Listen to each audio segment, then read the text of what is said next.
రోజుకొని ఈ ధర్మకార్యం కోసం ఏదైతే మనం ధర్మం కోసం పనిచేస్తున్నామో ఇది ఆ భగవంతుని యొక్క కార్యం, ఈశ్వరీయ కార్యం. మనమందరం కూడా ఇంతకుముందుగా మన చర్చలో కూడా చెప్పారు పెద్దలు. అప్పుడు ఉద్యమాల్లో కరసేవలో మేము పాల్గొన్నాం కాబట్టి మేము గర్వంగా ఈరోజు చెప్పుకుంటున్నాం మా జీవితంలో ఇది ఒక సువర్ణాక్షరాలతో లిఖించబడిందని.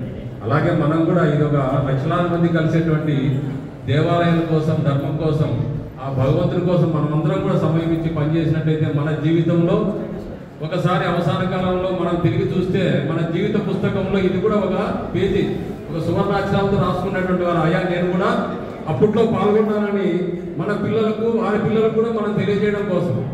కాబట్టి మనం అందరం కూడా ఈ 1.5 మాసం సమయం ఇచ్చి పనిచేద్దాం. అలాగే కుటుంబ సమేతంగా బంధుమిత్రులతో సహా చెప్పారు ఇంతకుముందుగా కూడా మన పెద్దలు, బంధుమిత్రులతో సమేతంగా అందరినీ కూడా తీసుకెళ్దాం.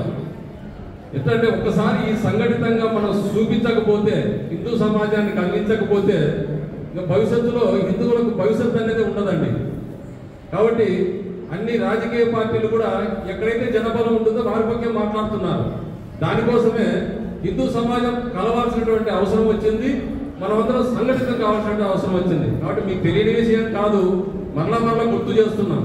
కాబట్టి మీరందరూ కూడా సమయం ఇచ్చి పనిచేసినట్టయితే మన గ్రామాల్లో కూడా అందరం కూడా కులాలకు అతీతంగా, రాజకీయాలకు అతీతంగా ఎక్కడంటే మనం విడగొట్టడానికి ప్రయత్నం చేస్తారండి. గ్రామాల్లోకి వెళ్తానే ఇది పలానా రాజకీయ పార్టీకి సంబంధించినది, లేకపోతే ఇంకోటి అని మనం విడగొట్టడానికి ప్రయత్నం చేస్తుంటారు. కాబట్టి దయచేసి ఆ మాయలో పడకండి. ఇది హిందుత్వం కోసం హిందువులు అందరూ కూడా పనిచేయాల్సినటువంటి సమయం. కాబట్టి విశ్వ హిందూ పరిషత్ కేంద్రంగా, విశ్వ హిందూ పరిషత్ అనేటువంటి బ్యానర్ కేంద్రంగా మనం అందరం కూడా పనిచేస్తున్నాం.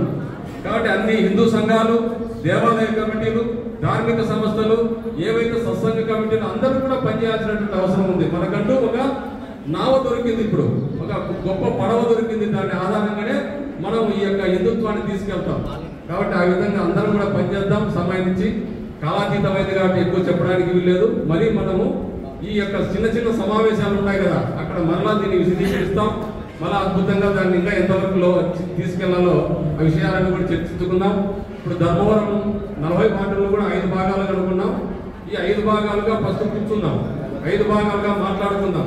ఆ తర్వాత మళ్ళీ వారికి కూడా కమిటీలు, చిన్న కమిటీలు వేసి చేసి ప్రతి ఒక్క హిందూ కుటుంబం వరకు కూడా మనము ఈ 5వ శంకారం యొక్క విశిష్టతను చెప్తూ ఆ యొక్క కుటుంబాన్ని కూడా కల్పించడానికి ప్రయత్నం చేయాలి.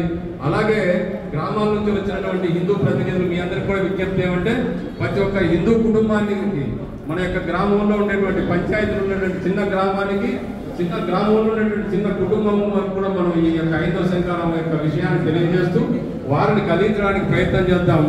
అలాగే దీనికి ఎలా దాతలు, ఎవరైతే ఆ గ్రామ పెద్దలు ఉంటారో, ఆ కుల సంఘ పెద్దలు ఉంటారో అక్కడ వారితో చర్చించి ఆర్థికంగా కూడా వారిని ఇతోధికంగా మనం సహకరించమని కోరుతాం.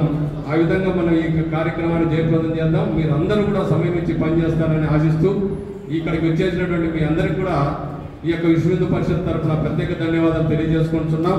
అలాగే మనకి ఈ కార్యక్రమానికి ఈ సత్రాన్ని ఇచ్చినటువంటి ఆలయ కమిటీ వారికి, ఇక్కడికి మీకు అందరికీ కూడా రావడానికి ఎవరైతే సహాయ సహకారాలు అందించారో, ఎవరైతే మీకు ఇక్కడికి తీసుకొని వచ్చారో వారందరికీ కూడా పేరు పేరున విశ్వ హిందూ పరిషత్ ధన్యవాదాలు తెలియజేసుకుంటున్నాం.